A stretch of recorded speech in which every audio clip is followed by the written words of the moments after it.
It has been held by eminent thinkers that even the finite intelligence of man is capable of conceiving of a state of intelligence as much higher than that of the most intelligent man, as the latter is higher than that of the black beetle. This being so, it can readily be seen that such a power, to which the manifestation of such a superlative degree of intelligence being is but a bagatelle effort, I would say a beggarly effort, of power, is and must be in its essential nature so infinitely above the plane of human personality that it is practically an insult to think of it in the terms of personality.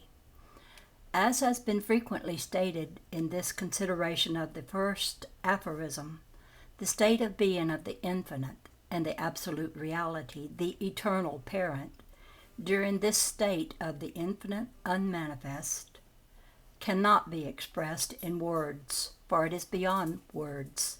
It can be thought of only symbolically, by means of its only possible symbol, i.e., that of infinite space. Even symbolized, it can be thought of only in terms of negation, for being in the state of absolute being, which, as Hegel says, is practically identical with non-being, when the term being is used in the sense of finite, conditioned, and qualified being. It cannot be thought of as possessing any of the qualities, attributes, or properties of thingness. Therefore, its state of being can be suggested only by using the terms implying the negation of all those qualities, properties, and attributes which men ascribe to things, even to those things which they feel rather than conceive, and which represent even the remotest limits of their meditative efforts. Edwin Arnold, in his beautiful poem, The Light of Asia, has well expressed the Buddhistic conception of this beyond thoughtness of the essence of the infinite reality in the following words: O Amitaya, measure not with words the immeasurable, nor sink the string of thought into the fathomless. Who asks does err, who answers errs. Say naught. Shall any gazer see with mortal eye, or any searcher know with mortal mind? Veil after veil will lift, but there must be veil upon veil behind. And so the Rosicrucians regard the fact of the infinite, unmanifest, the absolute essence, only under the symbol of the infinite sea of pure space, resting in a state of absolute calm and absolute transparency, through which the mortal eye gazes and seems to see but nothing, but which the illumined intuition knowness to be allness instead of nothingness, absolute and infinite being instead of nothingness, infinite life instead of death. Though it cannot be perceived by mortal sense, and though it transcends the highest effort of both intellect and imagination to conceive or picture, yet the highest reports of pure reason inform us that it must be present, and the highest reports of intuitive faith render it impossible to doubt its all-presence and reality. To the ignorant and the half-wise, this symbol may seem to indicate nothing, but to the illumined and truly wise, it is seen to represent absolute allness of reality. Gaze ye, then, upon this symbol of infinite space with awe, for it represents our highest, though feeble, efforts at expressing the nature of the infinite essence of being. And the symbol, again, it was a circle with nothing outside of it and nothing inside of it. And now I come to part 3, the soul of the world. In the Secret Doctrine of the Rosicrucians, we find the following second aphorism. The second aphorism is: the germ within the cosmic egg takes unto itself form. The flame is rekindled. Time begins. A thing exists. Action begins. The pairs of opposites spring into being. The world soul is born and awakens into manifestation. The first rays of the new cosmic day break over the horizon. In this second aphorism of creation, the Rosicrucian is directed to apply his attention to the concept of the world soul, the first manifestation of the eternal parent.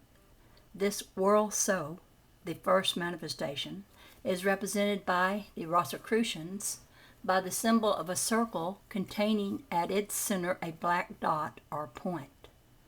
The circle, of course, represents the infinite, unmanifest, and the black dot or point represents the focal point of the new manifestation, the germ within the cosmic egg, as the old occultists poetically expressed the ideal. The Rosicrucians' concept of the world soul, the first manifestation, corresponds to similar conceptions found in various forms in most of the ancient occult teachings of the several great esoteric schools of philosophy. In some philosophies, it is known as the anima mundi, or life of the world, soul of the world, or world spirit. In others, it is known as the logos, or word.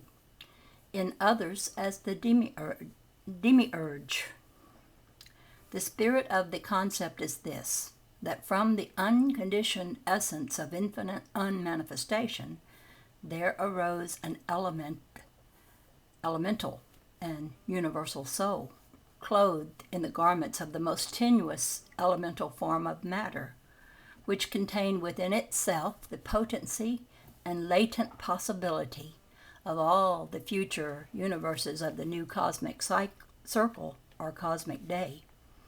This world soul is spoken of in the second aphorism as the germ within the cosmic egg, inasmuch as it is regarded as the tiny germ within the egg which gradually increases in size and complexity and takes upon itself form and activity.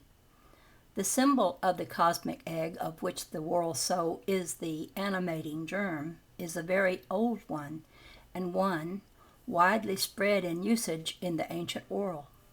As a prominent occultist has said, whence this universal symbol? The egg was incorporated as a sacred sign in the cosmology of every people on the earth, and was revered both on account of its form and its inner mystery. From the earliest mental conceptions of man, it was known as that which represented most successfully the origin and the secret of being.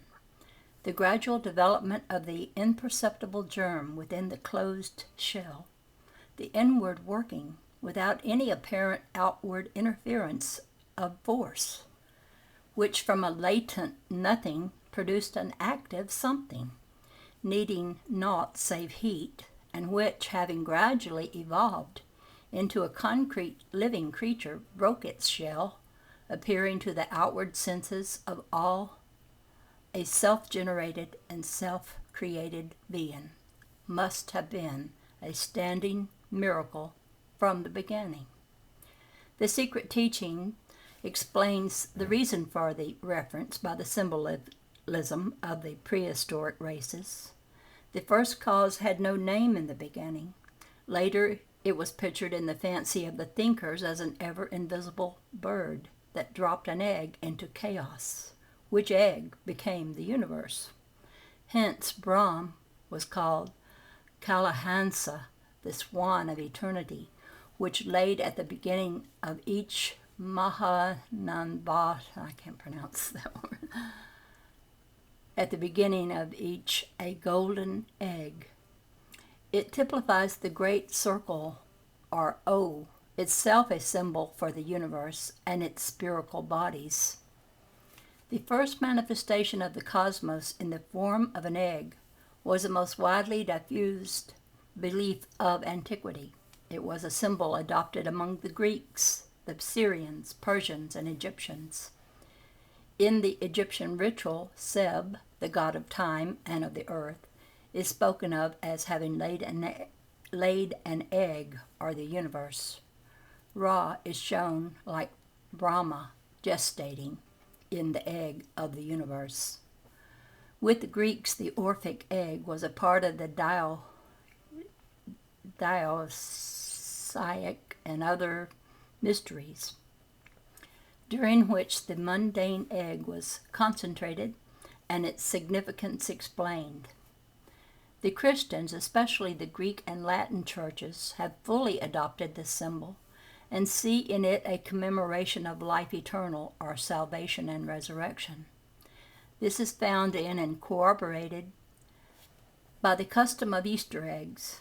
From the egg of the pagan Druids to the red Easter egg of the Slav, a cycle has passed, and yet, whether in civilized Europe or among the abject savages of Central America, we find the same archaic primitive thought, if we only search for it and do not disfigure in the haughtiness of our fancied mental and physical superiority the original ideal of the symbol.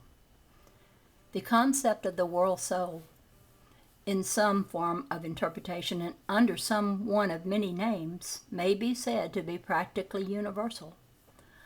Among many of the ancient schools of philosophy, it was taught that there was an anima mundi, or world soul, of which all the individual souls were but apparently separated, though not actually separated, units. The conviction that life was one is expressed through nearly all of the best of ancient philosophies, and in fact, in subtly disguised forms, may be said to rest at the base of the best of modern philosophies. In the philosophical concept of the Logos, we find another and more advanced form of this same fundamental concept. The term Logos first became prominent in the philosophy of Heraclitus of Ephesus, where it appears as the law of nature, objective in the world, giving order and regularity to the movement of things. The Logos formed an important part of the Stoic system of philosophy. The active principle abiding in the world they called the Logos, the term being likewise applied to the universal productive cause. An authority on the history of philosophy has said of the concept of the Logos, "The Logos, a being intermediate between God and the world, is diffused through the world of the senses. The Logos does not exist from eternity like God, and yet its genesis is not like our own and that of all other created beings. It is the first begotten of God, and is for us imperfect beings almost as a God. Through the agency of the Logos, God created the world." In the philosophical concept of the demiurge, we find another form of the same fundamental concept. The demiurge was the name given by the Platonian philosophers to an exalted and mysterious agent by whom God was supposed to have created the universe. He was akin to the nature god of the pantheist and to the living nature of other schools of philosophy. The demiurge was the life of the world, or universal life, of which all the innumerable lives of finite creatures are but sparks in the flame or drops of water in the ocean. And yet, in its true sense, the concept of the demiurge was not identified with that of God, but was rather a concept of the first great manifestation of God, by means of which he creates and sustains the world. The idea of a universal will, a primal manifestation of God, existing at the heart of nature and operating to build up and sustain the universe, is found in many modern philosophies. Wordsworth, the English philosopher, has sought to indicate this conception in his ideal of plastic nature, of which he says, "It seems not so agreeable that nature, as a distinct thing from the deity, should be quite superseded or made to signify nothing, or made to signify in nothing. God himself doing all things immediately and miraculously, from whence it would follow also that they are all done either forcibly and violently, or else artificially only, and none of them by any inward principle of their own.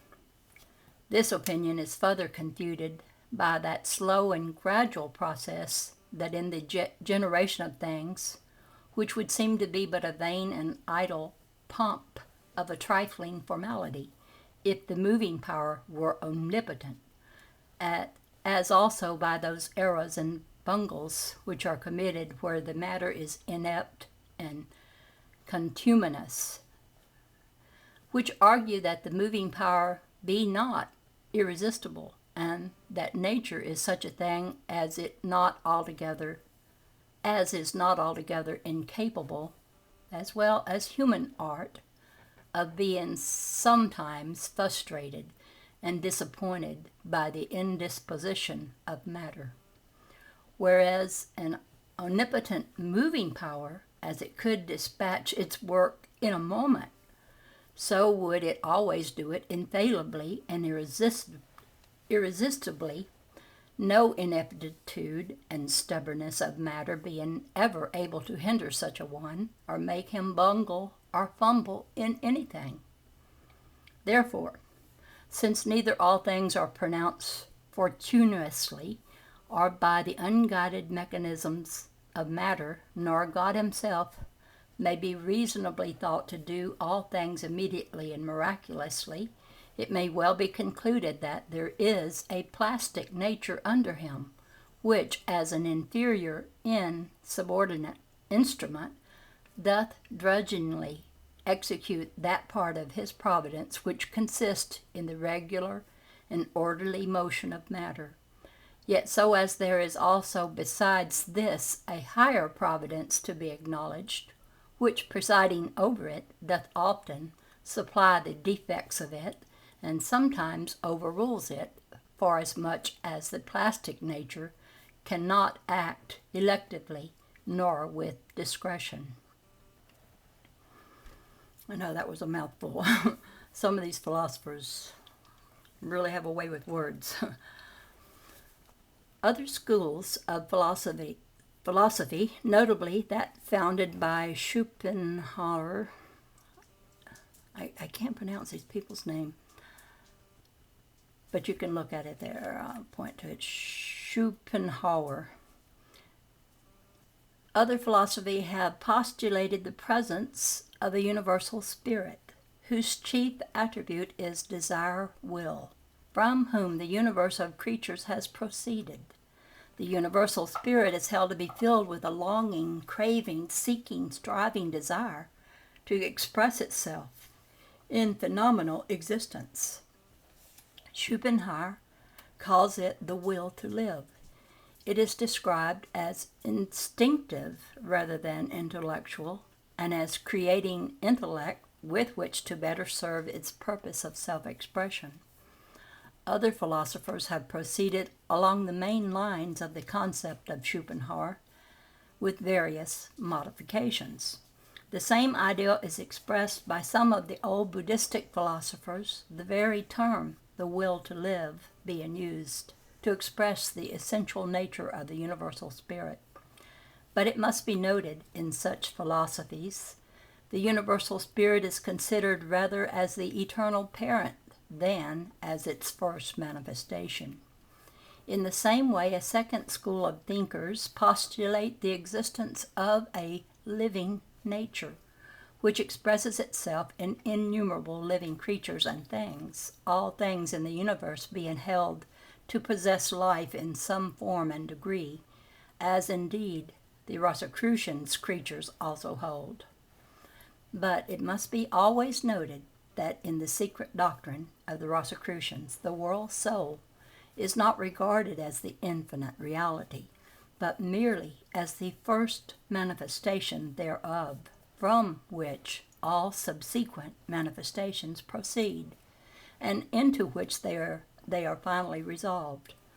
The world soul is not eternal, but, on the contrary, appears and disappears according to the rhythm of the cosmic nights and days. The second aphorism states the flame is rekindled. The dark light once more bursts into flame throughout the form of the world soul, and the new universe begins. It also states time begins. This is seen to be true because change has begun, and change is the essence of time, and time the measure of change.